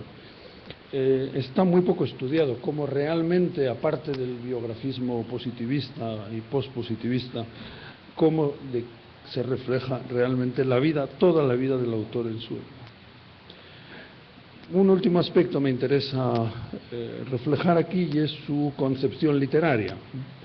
No dejó una teoría literaria, no dejó unos escritos teóricos, ensayos, fragmentos al estilo de los Schlegel, sobre todo Friedrich, de Novalis, o incluso de Tieck en su prólogo a las canciones, a la traducción que hace de los trovadores alemanes. No encontramos esa explicación sistemática, pero sí algunos apuntes que dan mucha idea de su concepción literaria, y que voy a entresacar de dos de los relatos que hasta ahora no han sido citados. Uno de ellos, y quizá por su complejidad no son los más adecuados para ser presentados en la enseñanza secundaria, pero sí tienen un interés extraordinario para el profesor y para el filólogo, ¿no? Son breves apuntes en el relato, no es tampoco una gran disquisición, pero tienen un interés importante, ¿no? Uno de ellos es un relato quizás de los más sorprendentes, titulado Don Juan, que no se refiere al Don Juan de Tirso de Molina, sino al Don Giovanni de Mozart, de su adorado Mozart. Es decir, es la recepción de una recepción, o una metarecepción, o como quiera que lo llamemos, en época posmoderna, en que gusta mucho esto de la meta, ¿no? Pues es una meta-recepción del personaje de Mozart, ¿no? La historia son pocas páginas, no llega a 10 páginas, bueno, depende del tamaño de la página, claro, y de la letra, pero de un personaje que está alojado en un hotel, oye unos sonidos, y el camarero le revela que está en una habitación que, a través de una puerta, da acceso al palco 23 del teatro, reservado para los visitantes, y que esa noche van a representar el Don Giovanni de Mozart, y si quiere puede asistir abriendo la puerta desde su habitación, ¿no? Y así lo hace, y pasa al palco, y cito: esa puerta está tapada con una mampara, da un pasadizo que conduce al palco 23, el palco de los forasteros, un palco pequeño con capacidad para 2 o 3 personas, solo para viajeros distinguidos, tapizado de verde con celosías junto al escenario. Asiste allí a una representación de Don Juan y le fascina la figura de Doña Ana. ¿Qué aspecto? Cito: podía ser más alta, más esbelta, más majestuosa, pero qué cabeza, unos ojos en los que se expresaba el amor, la ira, la desesperación, el odio. Está sentado allí en el palco y de repente, sin duda, oye un ruido, sin duda se ha abierto la puerta del palco y se ha colado una persona. Siento frío en el corazón. Decidí no darme por enterado de la presencia de mi vecino. Entiende que algún otro huésped del hotel ha entrado en el palco. Pero varias veces creí sentir detrás de mí un aliento suave y tibio y el ruido de un traje de seda, lo cual me hizo suponer la presencia de una mujer. Finalmente se da cuenta de que es Doña Ana la que está en el palco. Doña Ana la que está en el palco. Aspectos que se pueden destacar en este relato: por una parte, el mundo del arte como alternativa a la banalidad, ese cruzar la puerta como símbolo. Por otra parte, la confusión de los mundos, Doña Ana está en el palco y a la vez en el escenario. No comprendía, escribe, cómo podía estar al mismo tiempo en mi palco y en el escenario. Esa fusión se agudizará de una manera que no quiero narrar, pues afecta al final de la historia. Esa fusión entre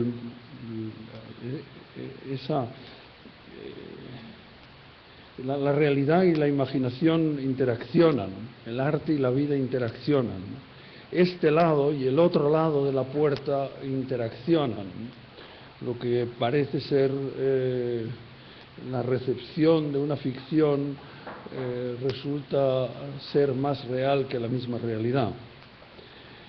No es aquí lo que más nos interesa en estos momentos, sino la teoría poetológica.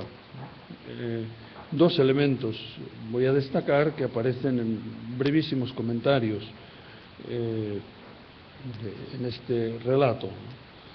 Por una parte, se dice, si se estudia la poesía, el Don Juan, sin darle una significación profunda, sin tener en cuenta más que la parte histórica, apenas se comprende cómo Mozart pudo, 3 minutos, de acuerdo, cómo pudo concebir esta obra de arte. Esa contraposición entre la comprensión histórica y la comprensión profunda. Y viene después una interpretación en clave profunda del Don Giovanni de Mozart. En segundo lugar, esa comprensión solo es posible desde la congenialidad. Término, no aparece aquí el término, pero es el término que utilizan los románticos en su poética para describirlo. Solo el poeta comprende al poeta. Solo un espíritu romántico puede compenetrarse con lo romántico. La comprensión desde la identificación, desde la cercanía. Y la consecuencia de todo ello es un término que aparece aquí también y que es el estremecimiento. En segundo lugar, hay un relato, el último que escribió Hoffmann en 1822, ya muy enferma, que escribió, no, que dictó porque ya no podía escribir, las secuelas neurológicas de la sífilis que padecía hacen que ya no pueda escribir, y dicta un extraño relato, un diálogo en realidad, entre el narrador y un primo suyo que tiene una ventana que da a una esquina y que está sentado allí todo el día en la ventana observando lo que sucede abajo, ¿no? Un mercado. Esa observación del mercado contiene toda una teoría poética, ¿no? Por una parte, el primo le hace ver, y cuando él no descubre más que un mercado, le dice: ay, primo, no tienes ninguna de las condiciones que hacen falta para ser poeta, porque no tienes unos ojos que sepan ver, ¿no? Ojos que saben ver como la capacidad poética esencial, ¿no? Hay una escena donde luego le presenta una hipótesis. Sucede algo relativamente banal, uno de los personajes, y el primo, a base de ver desde su lugar privilegiado, desde su ventana, ha llegado a una hipótesis, es decir, ha construido todo un relato, el relato como esa hipótesis que se construye a partir del dato gracias a la visión estrictamente poética. Y finalmente el primo narra de una situación meses antes en que bajó al mercado y se encontró con una chica sencilla que estaba leyendo una obra suya, una obra del primo, ¿no? Y le preguntó qué le parecía el libro y ella dijo que se sentía transportada y emocionada. Y entonces él se dio a conocer como el autor, ¿no? Y la sorpresa tremenda de esta lectora es que ese libro tuviera un autor, ¿no? Y no le dedica ningún elogio ni nada, sino que le pregunta si él ha escrito todos los libros que están en la librería donde ella ha comprado ese libro, ¿no? Le parece que un libro existe porque sí, o sea que no, la idea de que tenga un autor es realmente extraña, ¿no? Claro, esto también es un elemento extraordinariamente interesante de historia de la recepción, de cómo el libro se independiza del autor, ciertamente, ¿no? Y vive una vida propia y el lector no está pensando, o al menos no estaba pensando en aquella época. Ahora sí, porque estamos todo el día dándole vueltas a la vida del autor, y etcétera, etcétera, pero en aquel momento un libro era un libro, un texto era un texto, y el encuentro era con el texto, y que tuviera un autor o no, no solo parece irrelevante, sino sorprendente, ¿no? Y que este autor se atribuyera la autoría del libro le parece muy extraño a esta lectora ingenua y no profesional, ¿no? Por lo tanto, quizá estos dos relatos no son los más adecuados para la docencia escolar, otros sí, muestran la complejidad del ser humano, cuán difícil es cerrarlo en esquemas racionales, enseña también a ver detrás de las apariencias, a saber que el ser humano tiene sus razones, que por citar lo que siempre se cita, la razón no conoce, que el ser humano tiene su misterio y que antes de juzgar hay que intentar llegar a ese misterio. Muestra la fuerza de lo no racional, a veces como un torrente incontrolable, aunque a veces también se muestra el arrepentimiento y la reacción a esas actuaciones no racionales. Quizá se muestra esa fuerza de lo irracional con un cierto determinismo, una visión del ser humano no equilibrada, donde la razón no consigue, el proyecto vital no consigue dominar esas fuerzas. Al final, en la tumba de Hoffmann pone E.T.W.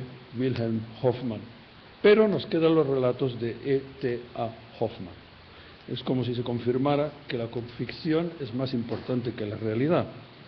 Y en ese caso, tampoco importa mucho que Hoffmann no tenga que ver con los escritores latinoamericanos, o quizá es un precursor del realismo mágico. Muchas gracias.